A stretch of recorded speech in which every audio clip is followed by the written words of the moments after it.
जय माता दी। आप सभी को गुप्त नवरात्रि की ढेरों शुभकामनाएं।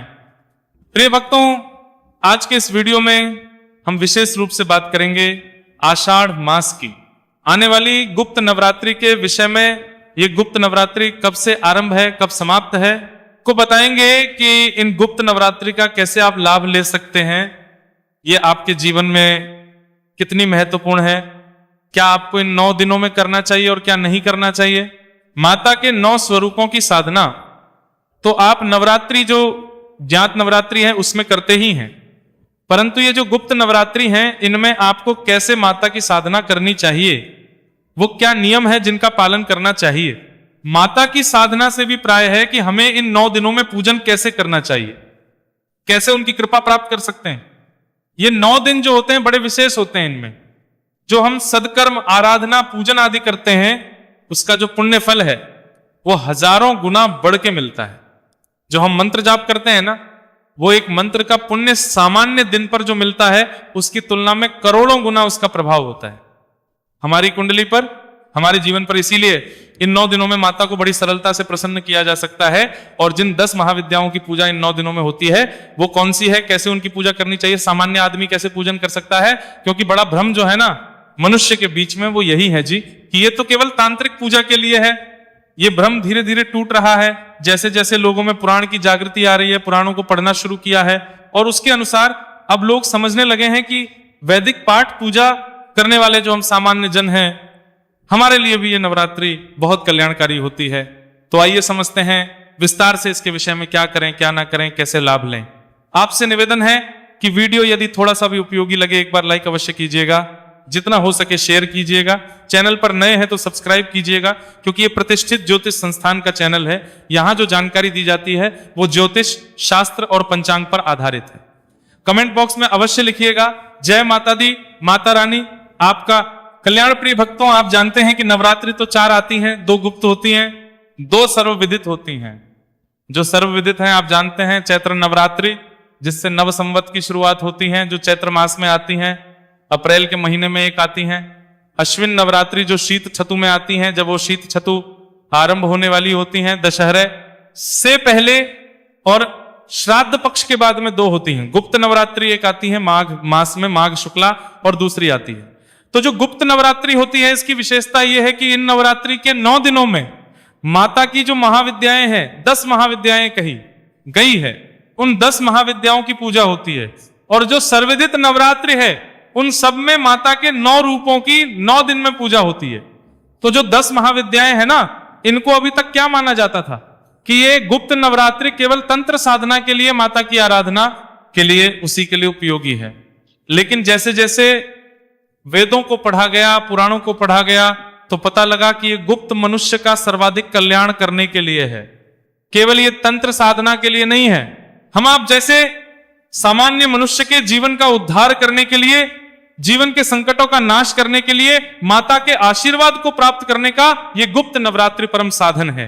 तो आइए जानते हैं कि कैसे हमें इस गुप्त नवरात्रि में माता का आशीर्वाद प्राप्त करना चाहिए, क्या हमें करना चाहिए और कैसे करना चाहिए। सबसे पहले मैं बताता हूं कि माता की जो 10 महाविद्याएं, उनकी पूजा करने से आपको क्या प्राप्त होता है।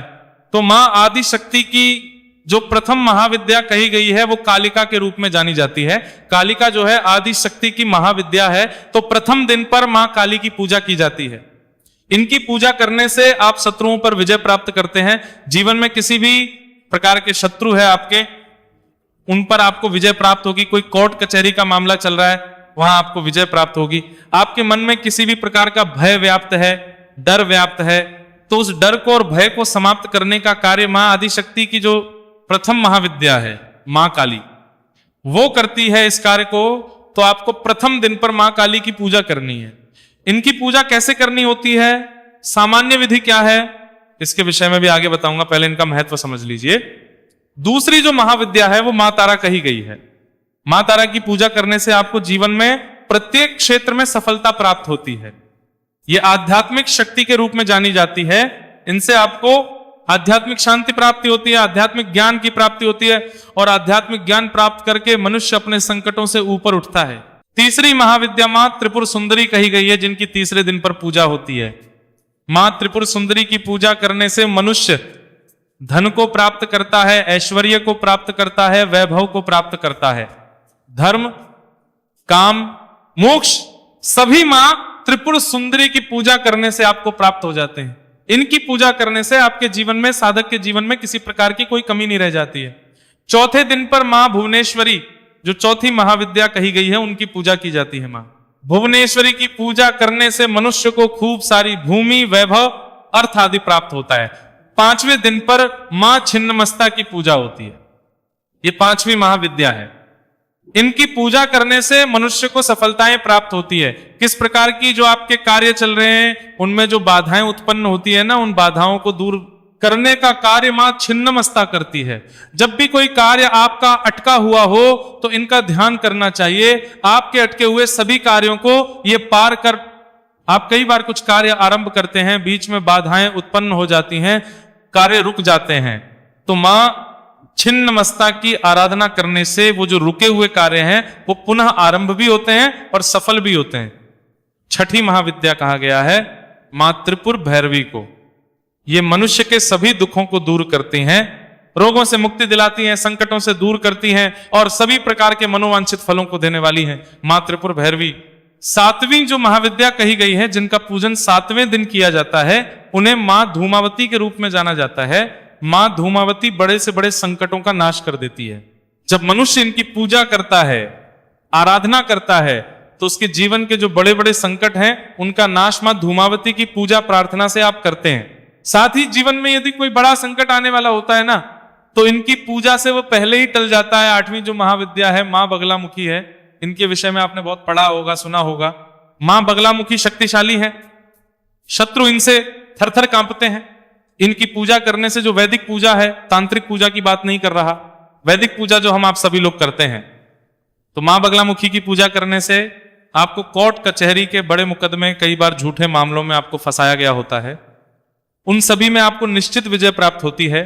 झूठे विवादों से आपको छुटकारा मिलता है। मां बगलामुखी आपको सत्ता का आशीर्वाद देती है, सफलता का आशीर्वाद देती है। मां बगलामुखी कोई बड़े एग्जाम होने वाले हैं उनमें सफलता दिलाने का कार्य करती हैं। बड़ी परीक्षा होने वाली है, उसमें सफलता दिलाने का कार्य करती हैं। ये मनुष्य को सत्ता दिलाने का कार्य भी करती हैं। सत्ता की प्राप्ति मां बगलामुखी के आशीर्वाद से होती है। कैसे? मान लीजिए किसी के प्रमोशन से अटके हुए हैं, किसी को ऊंचा पद चाहिए, तो इनके आशीर्वाद से वो प्राप्त हो जाते हैं। नवी जो महाविद्या है वो मां मातंगी कही गई है। मां मातंगी की पूजा नवी महाविद्या के रूप में की जाती है।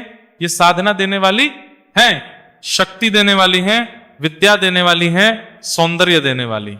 इनसे जब आप कुछ भी मांगेंगे तो वो प्राप्त हो जाता है। ये साधना की देवी कही गई है।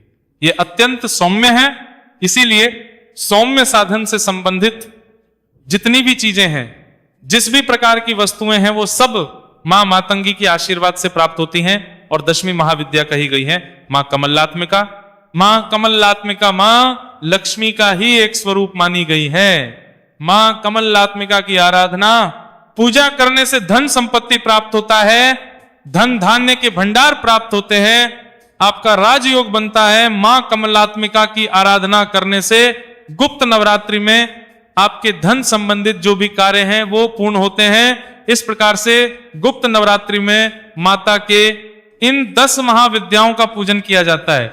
ये आपकी सभी मनोकामनाओं को पूर्ण करती हैं। अब आप प्रतिदिन एक एक स्वरूप का पूजन कर सकते हैं। कुछ भक्तगण अपनी कामना के अनुसार पूरे 9 दिन एक ही देवी की आराधना करते हैं। वो किसी एक देवी को निश्चित रूप से निर्धारित कर लेते हैं कि इनको इसी की आराधना करनी है और उनको सिद्धि प्राप्त करना कहते हैं। वो 9 दिनों में उन देवी की आराधना करके सिद्धि प्राप्त करते हैं। सिद्धि यदि कोई करना चाहता है तो उसके लिए गुरु की आवश्यकता है। बिना गुरु के सिद्धि नहीं हो सकती। बिना गुरु के यदि आप सिद्धि करने जाएंगे तो आपके परिणाम और दुष्परिणाम में परिवर्तित हो जाएंगे। मां जो आदि शक्ति की 10 महाविद्याएं हैं, अगर इनमें त्रुटि करें, सिद्धि के लिए कोई सिद्धि करने जाए तो कर बैठे तो उसको उसका दंड भी भुगतना पड़ता है और दंड भयानक भी होता है। इसीलिए कभी भी गुरु के बिना आपको इनकी सिद्धि के लिए साधना नहीं करनी चाहिए। परंतु अपने दुखों के नाश के लिए नवरात्रि के जो 9 दिन है ना, उसमें वैदिक रीति से पूजा हम सभी कर सकते हैं। उसके लिए आपको गुरु की आवश्यकता नहीं है, उसके लिए आपको किसी और आज्ञा की अनुमति की आवश्यकता नहीं। कुरान कहते हैं कि इन 10 महाविद्याओं की पूजा भी आप उतनी ही सरलता से और प्रेम से कर सकते हैं जैसे आप 9 स्वरूप पूजा नवरात्रि में करते हैं। इसमें किसी प्रकार का भय नहीं होना हो चाहिए, इसमें किसी प्रकार का डर नहीं होना चाहिए मन में, क्योंकि ये आदि शक्ति हैं, माता के ही स्वरूप हैं, उनकी ही महाविद्याएं हैं और आप भक्त हैं, उनकी संतान के समान हैं, ये आपका कल्याण करती हैं। हाँ, तंत्र साधना हमें नहीं करनी चाहिए। तंत्र साधना केवल गुरु की देखरेख में ही जो लोग करना चाहते हैं वो करें। प्रिय भक्तों, ये जो 9 दिन होते हैं ना, ये माता का आशीर्वाद प्राप्त करने के लिए परम शक्तिशाली है। ऐसा क्यों है? क्योंकि इन दिनों पर ग्रह दशाएं कुछ ऐसी होती है, ग्रहों की अवस्थाएं इस प्रकार की होती है कि माता तक हमारी पुकार शीघ्र पहुंचती है, मां शीघ्रता से प्रसन्न होती है।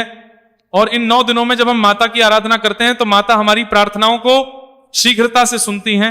इन 9 दिनों में आप माता की प्रतिदिन पूजा करेंगे, जैसे आप सामान्य नवरात्रि में करते हैं ना, चैत्र नवरात्रि में करते हैं, या शारदीय नवरात्रि जब आती है उसमें करते हैं, उस प्रकार से आप पूजन कर सकते हैं। और प्रतिदिन की विद्याएं हैं उनके स्वरूप का पूजन कर सकते हैं। यूं तो प्रतिदिन की पूजा विधि के वीडियो में प्रतिदिन भी आपके लिए अपलोड करूंगा। जिस दिन जो महाविद्या जिसका पूजन होना होगा, एक दिन पहले ही मैं उसका वीडियो अपलोड कर दूंगा, आप उसका लाभ लीजिएगा, उसके अनुसार पूजन कीजिएगा। पर यहां भी आपको संक्षिप्त में पूजा विधि बता देता हूं, साथ ही आप इन 9 दिनों में मंत्र साधना कर सकते हैं। मंत्र की सिद्धि के लिए ये जो दिन है ये परम कल्याणकारी है। मंत्र सिद्धि ना करना चाहे तो मंत्र जप करें। मंत्र जप करने का क्या लाभ होगा कि उन मंत्रों की शक्ति आपको प्राप्त होगी, उन मंत्रों का आशीर्वाद आपको प्राप्त होगा। इन 9 दिनों में मंत्र जप करना, माता के मंत्रों का जप करना परम कल्याणकारी माना गया है। अब यहां पे आती है कि मंत्र कौन सा जप करना है, तो यह कामना पे निर्भर करता है। जैसी आपकी कामना है उस मंत्र का जाप कीजिए। मान लीजिए आपका विवाह नहीं हो रहा है, विवाह के लिए आपको सफलता चाहिए कि शीघ्रता से विवाह हो जाए, तो आप मां कात्यायनी को जपिए, उनकी पूजा कीजिए। आपको धन की काम है, लक्ष्मी की कामना है, श्री सूक्त का पाठ कीजिए प्रतिदिन। ये कनकधारा स्तोत्र सुनिए, परम कल्याणकारी रहेगा। मां कमलात्मिका की पूजा कीजिए, आपकी धन संबंधी परेशानियां दूर होंगी। अगर संतान प्राप्ति के लिए आपको कुछ चाहिए तो आप संतान गोपाल का जाप कीजिए, पाठ कीजिए। इन नवरात्रि में किसी भी प्रकार का संकट है, कोई भी आपकी मनवांछित इच्छा है जिसको पूर्ण करना है, आदि शक्ति की कृपा प्राप्त करनी है, तो जो नवाण मंत्र है ना उसका आप जाप कीजिए इन 9 दिनों में। परम क्या है ये मंत्र? ओम ऐ ह्रीं क्लीं चामुंडाय विचे, ओम ऐ ह्रीं क्लीं चामुंडाय विचे। तो इस प्रकार से नवाण मंत्र का जाप आप इन 9 दिनों का खूब लाभ ले सकते हैं। अगर आप नवाण मंत्र का लाभ लेना चाहते हैं तो प्रथम दिन पर कलश स्थापित कीजिए, माता की स्थापना कीजिए और उसके बाद प्रतिदिन सुबह और शाम माता की पूजा करते हुए, दीप प्रज्वलन करते हुए इस मंत्र का जाप कीजिए। अंतिम दिन पर कन्या पूजन कीजिए, चौकी का विसर्जन कीजिए, माता को अपनी सभी पूजा और ये मंत्र अर्पित कीजिए। हे मातेश्वरी, मैंने ये मंत्र जप किया है, इसे आप स्वीकार करें, मेरी पूजा को आप स्वीकार करें। मातेश्वरी के आशीर्वाद से आपके संकटों का नाश होता है। इन 9 दिनों में आप कोई भी आपके पास मंत्र है ना उसकी सिद्धि भी कर सकते हैं। सिद्धि नहीं करते तो थोड़ा सा भी यदि मंत्र जाप करते हैं तो उसका पुण्य बहुत अधिक है, उसका प्रभाव अधिक है, इसीलिए मंत्र जप खूब करना चाहिए। पूजा कैसे करनी है? जैसे आप सामान्य नवरात्रि में पूजन करते हैं ना, प्रथम दिन पर कलश स्थापित करेंगे, मुहूर्त में आगे बताने वाला हूं। कलश स्थापित कीजिए, माता की चौकी लगाइए, ज्वारे आदि बो सकते हैं, माता की स्थापना कीजिए और प्रथम दिन पर इस प्रकार से चौकी लगा के कलश स्थापित करके प्रतिदिन माता की पूजा करेंगे। माता के 9 स्वरूप हैं, प्रतिदिन की पूजा समय समय पर आपको अपलोड करता रहूंगा। तो प्रथम दिवस पर आप प्रातःकालीन स्नान आदि से निवृत्त होकर स्वच्छ वस्त्र धारण करके चौकी आदि लगाइए, माता की स्थापना कीजिए, कलश आदि स्थापित कीजिए। अगर आप कलश आदि स्थापित नहीं करना चाहते तो जहां माता आपके मंदिर में विराजमान है ना, वहीं पर आप उनकी पूजा कर सकते हैं। आवश्यक नहीं है कि आप चौकी लगाएंगे तभी पूजा होगी। अगर मंदिर में आप तस्वीर रखी हुई है तो आप वहां पर भी पूजन कर सकते हैं। यदि आप कलश स्थापित नहीं करना चाहते हैं तो इन नवरात्रि में अन्य नवरात्रि की तरह अखंड ज्योत जला सकते हैं, आप ज्वारे बो सकते हैं, स्थापित कर सकते हैं, जैसे अन्य नवरात्रि में करते हैं उसी प्रकार से आप पूजन कर सकते हैं और ये परम पुण्य देने वाला होता है। ये आपके ऊपर निर्भर है कि आप इनको करना चाहते हैं या नहीं करना चाहते हैं। करना चाहें तो बड़ा उत्तम है, अन्यथा जहां मां विराजमान है वहां पर आप 9 दिन पूजन करें। हां, एक बात का ध्यान रखें कि जो मंत्र आप जप कर रहे हैं ना, वो गुप्त रूप से जपना है, यही इसका लाभ है। गुप्त रूप से जपेंगे ना तो उसका फल अधिक प्राप्त होता है, इसीलिए इसे गुप्त नवरात्रि कहा जाता है। इसमें जो आप पूजा पाठ कर रहे हैं वो थोड़ा गुप्त रखा जाता है, विशेष जो मनोकामना के लिए पाठ कर रहे हैं। बाकी तो आप चौकी आदि लगाते हैं, सब करते हैं, उसमें किसी प्रकार की कोई मनाही नहीं है, उसको खूब कीजिए। आप 9 दिन के व्रत रख सकते हैं, पहला और अंतिम व्रत रख सकते हैं, जोड़ा रख सकते हैं, जैसे आप करना चाहें कर सकते हैं। अब बात आती है कि ये गुप्त नवरात्रि आरंभ कब से हो रही है। तो गुप्त नवरात्रि की शुरुआत हो रही है 15 जुलाई 2026 से। कलश स्थापना के लिए शुभ समय रहेगा प्रातःकाल 5:33 से और 10:09 तक। इस समय में आप चौकी लगाएं, कलश की स्थापना करें और प्रथम दिन के जो संकल्प आदि के कार्य हैं उनको करें। बाकी पूरी स्थापना विधि, पूजा विधि का वीडियो मैं अलग से भी अपलोड करूंगा, उसका लाभ लीजिएगा। ये थी जानकारी आने वाली आषाढ़ गुप्त नवरात्रि के विषय में। जानकारी थोड़ी भी अच्छी लगी हो तो लाइक अवश्य कीजिएगा, शेयर कीजिएगा। चैनल पर नए हैं तो सब्सक्राइब करते जाइएगा, क्योंकि ये एक प्रतिष्ठित ज्योतिष संस्थान का चैनल। कमेंट बॉक्स में अवश्य लिखिएगा। जय माता दी, मां जगदम्बा आपका कल्याण करेंगी। जय माता दी।